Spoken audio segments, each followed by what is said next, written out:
Welcome students. Today we are dealing with Plant Kingdom Part 6. In this we will deal with angiosperms. Now the angiosperms are flowering plants. They produce flowers which have the reproductive organs. The seed are enclosed by fruits. So here the seeds have a covering, while in gymnosperm we saw that the seeds are naked. They are not covered. It is a large group of plants, so it has many plants found in many habitats. So it is found in a wide range of habitat. The smallest plant is microscopic. It is Wolffia, and the tallest plant is Eucalyptus, which is 100-meter high. Now they have economical importance. They give food, fodder. Fodder means food for the cattle or animals, fuel and medicines. Now they are of two classes as we studied in the last class, dicots and monocots. The male sex organ is stamen. It has two parts, a slender or long filament and a lobed anther at the tip. Anthers produce pollen grains or the male gamete. The carpel or pistil, it is the female sex organ of flower. It has stigma, which is the landing platform for pollen, style, which is the pathway for pollen tube, and ovary, which contain ovules or the female gamete. Here we can see Wolffia. These are the flowers which are very small, and Eucalyptus, which is a tall tree. So there is a great range of size. Now the ovule contains the female gametophyte or the gamete. It is called embryo sac. Each cell of embryo sac is haploid. So the embryo sac has 7 cells and they are haploid because it is formed by meiosis. Haploid means half number of chromosomes. The embryo sac has 3-celled egg apparatus. Now the egg apparatus is made up of 1 egg cell or the ovum and 2 synergids. Then there are 3 antipodal cells and 2 polar nuclei. So the 2 polar nuclei are found in the central cell. So there are total 7 cells. 1 egg cell, 2 synergids, 3 antipodal cells and 1 central cell which has 2 polar nuclei. So total 7 cells and 8 nucleus. The polar nuclei finally fuse. So the 2 polar nuclei in the central cell, they will fuse to form diploid secondary nucleus. The pollen grains or the male gamete are carried by wind or other agents like animals, birds, water, and they reach the stigma of a pistil. This process is called pollination. The pollen grains germinate on stigma. So they germinate and pollen tube grows through stigma and style to reach ovule. So it finally reaches the ovule. Here we can see the life cycle of angiosperm. The first is main plant. It is sporophyte. Sporophyte means it has leaf, stem and root, and it is diploid means 2n.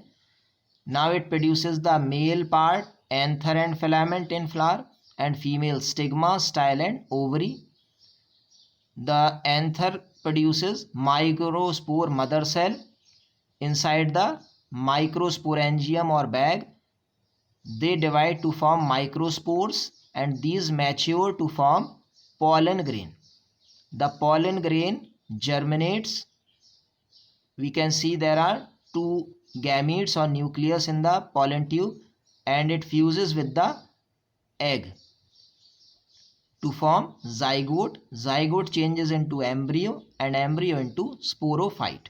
So the main plant is sporophyte and gametes are formed during reproduction. So we can see that sporophytic generation is also there and gametophytic is also there. But the majority of the time and the structure, it is sporophytic.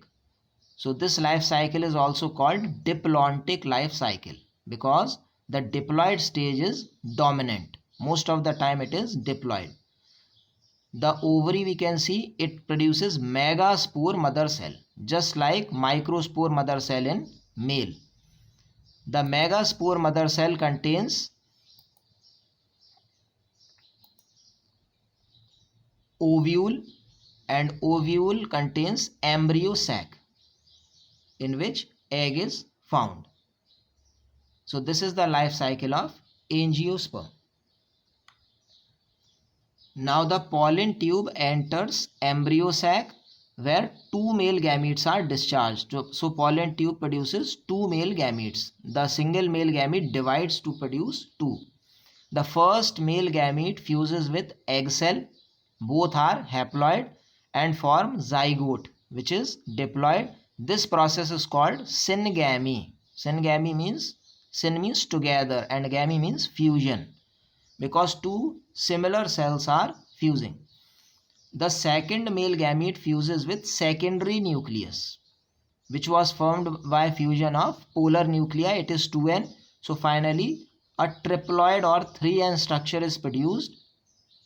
It is called primary endosperm nucleus. This process is called triple fusion because one male gamete fuses with diploid secondary nucleus. So syngamy takes place and triple fusion. We can see that the first male gamete fuses with egg cell and the second with secondary nucleus. It means fertilization takes place two times. So it is also called double fertilization and it is unique to angiosperms. It takes place only in angiosperms. The zygote develops into embryo, so it will form embryo, and the primary endosperm nucleus, it will form endosperm. The endosperm gives nourishment or food to the developing embryo. Now after the formation of embryo and endosperm, the synergids and antipodal cells, there were two synergids and three antipodal cells, they degenerate and their food is used. The ovule develops into seed and the ovaries develop into fruit. So ovule changes into a seed and the ovaries develop into a fruit. Here we can see that in plants there are three patterns of life cycle. The A is haplontic life cycle. So in haplontic we can see that majority of the time the structure of the plant is gametophyte or N. It has haploid cells and only during zygote formation diploid stage is produced. So since for a long time the dominant phase is haploid, it is called haplontic life cycle. It takes place mostly in algae. In the second figure we can see that most of the time the stage is diplontic. The dominant phase is sporophyte, means the gametes are not produced for a long time. It occurs only for a short stage and gametes are formed for a very less time. This type is called diplontic because most of the time the plant is in diploid or sporophyte stage. In the third phase we can see that almost half, roughly we can see that half the time it is sporophyte and half the time it is gametophyte. That's why it is called haplodiplontic and it takes place in bryophytes and pteridophytes. So there are three patterns of life cycle in plants. Here we can see the detail. It is called alternation of generation. So what is alternation of generation? It is the alternation between gamete producing haploid gametophyte and spore producing diploid sporophyte. In life cycle of sexually reproducing plant, it has three patterns. Haplontic, the sporophyte is represented by zygote. So sporophyte includes zygote. There are no free living sporophytes. So the sporophytes are not free living. They occur for a short time. The dominant and photosynthetic phase is free-living gametophyte. Example, many algae like Volvox and Spirogyra and some species of Chlamydomonas. Diploitic life cycle. So in this, the diploid sporophyte is the dominant phase. It is photosynthetic, means it makes its food, and it is independent. The gametophyte is represented by a single cell or very few cells. It is haploid gametophyte. It is haploid and it is found in all seed bearing plants like gymnosperm and angiosperm.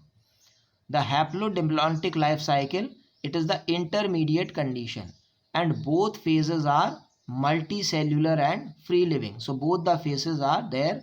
Example is bryophyte and pteridophyte.